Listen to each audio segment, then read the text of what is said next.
கடைசி நேரத்தில் இந்த மாதிரி ஒரு சம்பவங்கள் வந்து 12th ஹவரில் நடந்திருக்குது. இது இன்னொரு 18ஆம் தேதினா நம்மளுக்கு இன்னொரு 2 வார கால அவகாசம் இருக்கிறத விட்டு அதில் வந்து ஒரு சுமூக உடன்படுறதுக்கு ஏற்பாடு பண்ணுறோம்.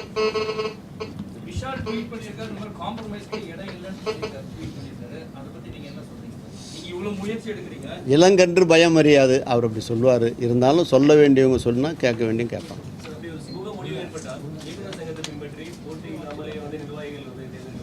அந்த அந்த கூட்டுக்குழு ஏற்படுத்துகின்ற அமைப்பில் தான் சொல்ல முடியும். வியூகத்துக்கு நம்ம என்ன சொல்ல முடியும்?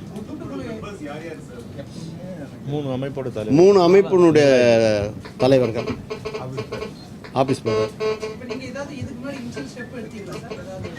எடுத்தோம். ஒவ்வொரு தனித்தனியாக எடுத்திருந்தோம். இப்போ ஒட்டுமொத்தமாக சேர்ந்து எடுத்துருக்கோம்.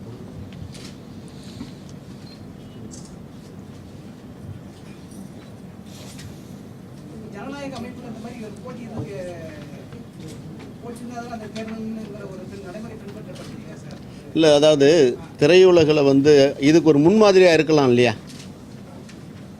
நடைமுறையில் ஜனநாயக அமைப்பில் இருக்கிறது உண்மைதான். ஆனால் இது ஒரு முன்மாதிரியாக எடுத்துக்கலாமே, முயற்சி பண்ணுவோமே.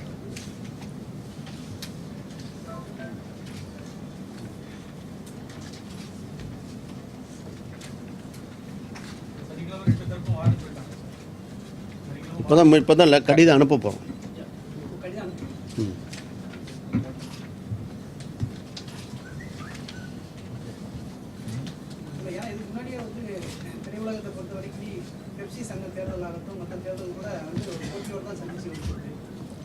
அத்தனை அமைப்புகள் அந்த மாதிரி இருக்குது. சில அமைப்புகள் இப்போ இயக்குனர் சங்கத்தில் சமாதானம் ஏற்படலையா, உடன்படிக்கை ஏற்படலையா, போட்டி இல்லாமல் வரலையா?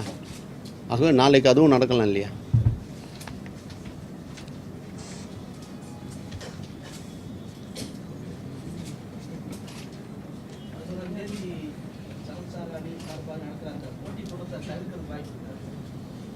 நாங்கள் 10ஆம் தேதி தானே அதை பற்றி சொல்ல முடியும். 10ஆம் தேதி 2 பேரும் கலந்து கூப்பிட்றோம். அது நல்ல முடிவு ஏற்பட்டால் போட்டி எந்த மீட்டிங் அவசியம் இல்லாமல் போயிடும்.